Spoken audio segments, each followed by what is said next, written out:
utiliser les fonctions min, max et rang, donc la vidéo de mise en pratique comme prévu. Nous allons tout d'abord commencer par la fonction min que nous allons rentrer ici pour venir récupérer bien, le poids récolté minimal. Donc nous avons un tableau dans lequel nous avons différents fruits, différentes dates, différents lieux et des poids de récolte pour une année en question. Donc là, le but de cette fonction min, ça va être de nous indiquer quelle a été la récolte la moins bonne, celle qui aura eu une valeur la plus basse. Donc nous écrivons à l'intérieur de notre barre de formule égale min, comme ceci, parenthèse ouvrante, et nous allons venir sélectionner l'ensemble de notre colonne pour nous dire, eh bien, je vais regarder tous les chiffres tous les nombres qui comportent les pois récoltés de ma saison. Donc ici, vous le voyez, contrairement à mon exemple théorique où si je sélectionne plusieurs cellules, là je vais de D2 à D8. Lorsque je suis dans un tableau structuré, c'est un cas particulier, mais il faut que vous vous y habituiez puisque vous allez probablement le faire assez souvent.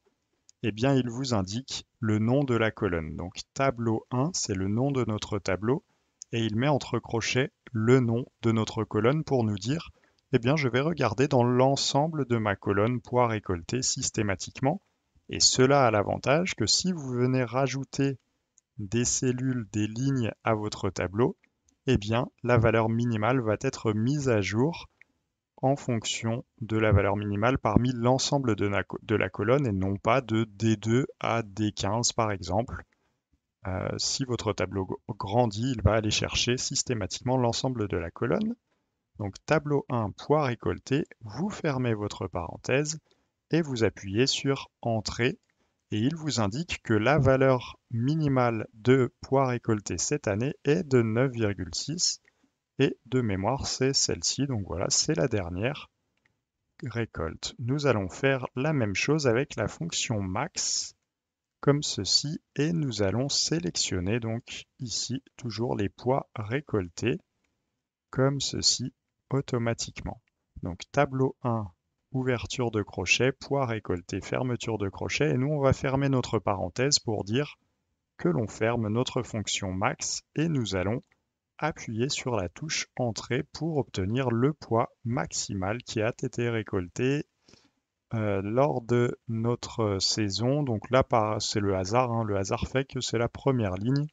Mais si vous le voyez ici, si j'écris 23,7 par exemple, eh bien la fonction se met bien à jour automatiquement.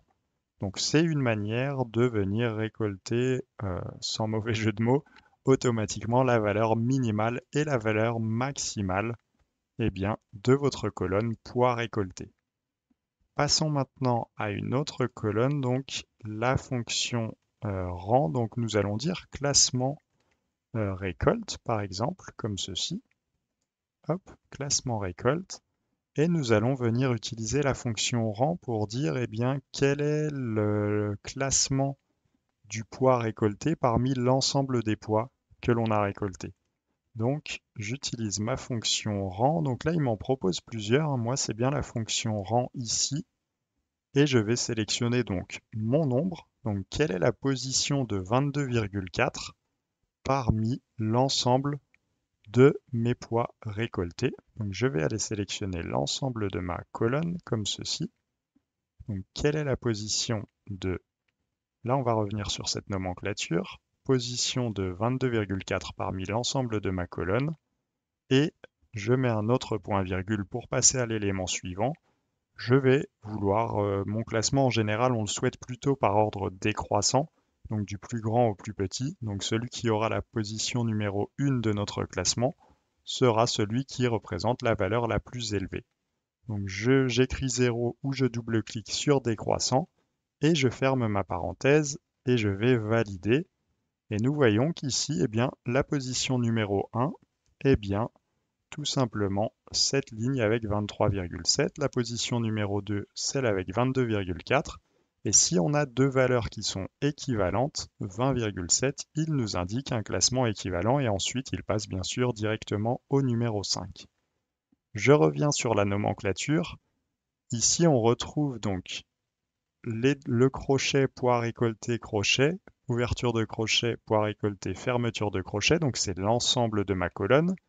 Si en plus de cela, il rajoute un arrobase, cela signifie qu'il va regarder pour chaque ligne, et bien ligne après ligne. Donc quand je suis en cellule G2, il regarde en cellule D2 quelle est la valeur et il en fait le classement. Quand je suis en cellule C3, il regarde en cellule D3. Donc il regarde en colonne poids récolté la valeur qui est en face de où je me situe dans ma formule. Donc ici, je suis en cellule G4, il va regarder la valeur qui est en face de ma cellule G4 dans la colonne D, ici donc en cellule D4, donc dans la colonne poids récolté. Donc voilà un petit peu pour les fonctions min, max et rang. Cela vous permet d'avoir un exemple de mise en application de ces trois fonctions.